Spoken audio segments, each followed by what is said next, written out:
Assalamualaikum warahmatullahi wabarakatuh. Perkenalkan, nama saya Septi Primaharani. Saya akan menjelaskan tentang salah satu ciri-ciri makhluk hidup. Sebelum saya menjelaskan tentang ciri makhluk hidup, saya akan menjelaskan apa itu yang dimaksud makhluk hidup. Makhluk hidup adalah suatu organisme yang dapat mempertahankan dirinya dari berbagai bentuk perubahan lingkungan dan dapat berkembang biak untuk melestarikan jenisnya. Berikut ciri-ciri makhluk hidup. Yang pertama, bergerak. Yang kedua, bernafas. Yang ketiga, tumbuh dan berkembang. Yang keempat, memerlukan makanan. Yang kelima, berkembang biak atau reproduksi. Yang keenam, peka terhadap rangsang. Yang terakhir adalah adaptasi terhadap lingkungan. Nah, dari penjelasan di atas, saya akan memilih salah satu materi dari ciri-ciri makhluk hidup, yaitu bergerak. Apa sih yang dimaksud bergerak?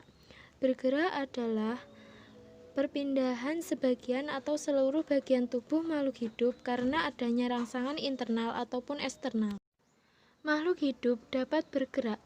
Berdasarkan posisinya, pergerakan makhluk hidup ada yang aktif dan pasif. Kemudian, sistem gerak makhluk hidup memiliki alat yang berbeda-beda tergantung tempat hidup dan evolusinya. Misalnya, golongan burung bergerak di udara menggunakan sayap. Tumbuhan bergerak pasif pada tempatnya. Namun, secara spesifik, ada pergerakan naiknya zat-zat tanah menuju daun yang berguna untuk hidup. Selain itu, hewan seperti gurita bergerak dengan tentakel dan lintah bergerak dengan otot perutnya. Macam-macam gerak. Yang pertama, gerak pada manusia. Sistem gerak pada manusia terdiri dari rangka atau tulang sebagai alat gerak pasif dan otot sebagai alat gerak aktif. Di samping itu, ada pula sendi yang merupakan tempat terhubungnya dua tulang atau lebih sehingga hubungan antar tulang-tulang dapat digerakkan. Selanjutnya, gerak pada tumbuhan. Gerak pada tumbuhan terbagi menjadi 3 bagian, yaitu yang pertama, gerak autonomi. Yang kedua, gerak esionom. Yang ketiga, gerak higroskopis. Gerak autonomi yaitu gerak yang tidak diketahui secara jelas penyebabnya. Ilmuwan menduga gerakan ini berasal dari dalam tumbuhan itu sendiri. Contohnya, gerak plasma sel. Gerak esionom adalah gerak yang terjadi pada tumbuhan karena adanya rangsang dari luar.